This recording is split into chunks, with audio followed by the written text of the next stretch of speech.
بسم اللہ الرحمن الرحیم وصلی اللہ تعالی علیہ وسلم۔ دیہات میں کسی مولانا صاحب نے بیان کیا کہ اللہ تعالی بندے کو رزق کھلاتے ہیں۔ ایک نوجوان نے یہ سن کر دل میں یہ بات ٹھان لی کہ میں نہیں کھاتا، میں دیکھتا ہوں کہ اللہ تعالی رزق کس طرح کھلاتے ہیں۔ چنانچہ اگلے دن اس نے بھوک ہڑتال کر دی، لیکن بیچاری ماں تو ماں ہوتی ہے۔ اس نے پراٹھا بنایا اور سالن کے علاوہ مکھن اور چینی بھی ساتھ رکھ دی۔ اس نے بیٹے سے کہا، بیٹا کھا لو۔ بیٹے نے کہا، نہیں میں نہیں کھاتا۔ وہ منت سماجت کرتی رہی، لیکن وہ کہتا رہا کہ میں نہیں کھاتا۔ جب اس نے بار بار کھانے کو کہا تو یہ تنگ آ کر گاؤں سے باہر درختوں کے جھنڈ میں جا کر لیٹ گیا اور یہی سوچتا رہا کہ میں دیکھتا ہوں کہ اللہ تعالیٰ آج مجھے کیسے کھلاتے ہیں۔ ماں بیچاری پیچھے پیچھے کھانا لے کر گئی اور اس کے قریب رکھ کر واپس آ گئی۔ اب کھانا بھی پڑا تھا اور وہ بھی لیٹا ہوا تھا۔ جب اسے کھانے کی خوشبو آنے لگی تو وہ وہاں سے اٹھ کر 30-40 فٹ کے فاصلے پر لیٹ گیا تاکہ مجھے کھانے کی خوشبو بھی نہ آئے۔ وہاں ارد گرد کے کچھ ڈاکو تھے جو اس جگہ پر اکٹھے ہو کر اپنی پلاننگ بناتے تھے، کیونکہ انہیں وہ محفوظ جگہ نظر آتی تھی۔ وہ دوپہر کے وقت آ کر وہاں بیٹھ گئے۔ اب ان کو بھی سالن کی خوشبو آئی تو وہ کہنے لگے، یار لگتا ہے کہ کہیں کھانا پڑا ہوا ہے۔ ایک نے کہا کہ تلاش کرنا چاہیے۔ چنانچہ تلاش کرنے پر انہیں کھانا مل گیا۔ انہوں نے دیکھا کہ پراٹھا بھی ہے، مکھن بھی ہے اور سالن بھی ہے۔ ان میں سے ایک کہنے لگا کہ آج موج بن گئی کہ کھانا مل گیا۔ ان کا جو بڑا تھا وہ بہت ہی ہوشیار آدمی تھا۔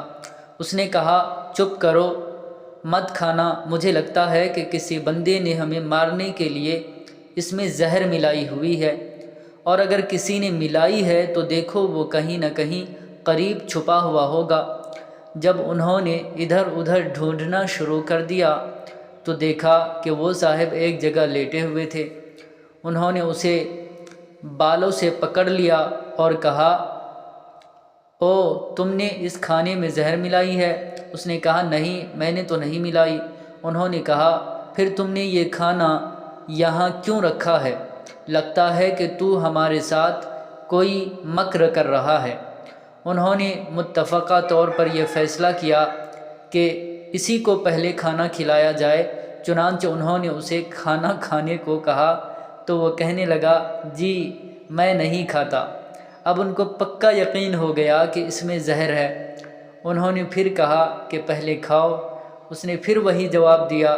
ان کے بڑے نے کہا کہ اسے 2 جوتے لگاؤ، پھر کھائے گا۔ لو اب اسے جوتے بھی رسید ہونا شروع ہو گئے، لیکن وہ کھانا کھانے سے انکار ہی کرتا رہا۔ جب بے حد و حساب جوتے لگنے لگے تو کہنے لگا، جی معاف کر دیں، میں کھاتا ہوں۔ اس کے بعد اس نے ان کو پورا واقعہ بھی سنایا اور ان کے ساتھ مل کر روٹی بھی کھائی۔ پھر انہوں نے اسے چھوڑ دیا۔ جب اس کی اچھی خاصی مرمت ہوئی تو اس کے جسم پر جوتوں کے نشان پڑ گئے اور بیچارہ دردوں کے ساتھ گھر واپس آیا۔ ماں اس کی یہ حالت دیکھ کر خاموش ہو گئی۔ اب اسے اگلے جمعے کا انتظار تھا۔ اگلے جمعے کے دن مولانا صاحب نے پھر تقریر کی کہ اللہ تعالی ہر حال میں انسان کا رزق پہنچاتے ہیں۔ جب وہ بیان اور نماز کے بعد فارغ ہوئے تو یہ مولانا صاحب کے پاس جا کر کہنے لگا، مولانا آپ ادھورے مسئلے بیان نہ کیا کریں۔ انہوں نے کہا، میں تو پورے مسئلے بیان کرتا ہوں، آپ کہنا کیا چاہتے ہیں؟ وہ کہنے لگا کہ آپ نے پچھلی دفعہ کہا تھا کہ جس کا رزق ہو اللہ تعالیٰ اس کو پہنچا کے رہتے ہیں۔ انہوں نے کہا، ہاں یہ پوری بات تو ہے۔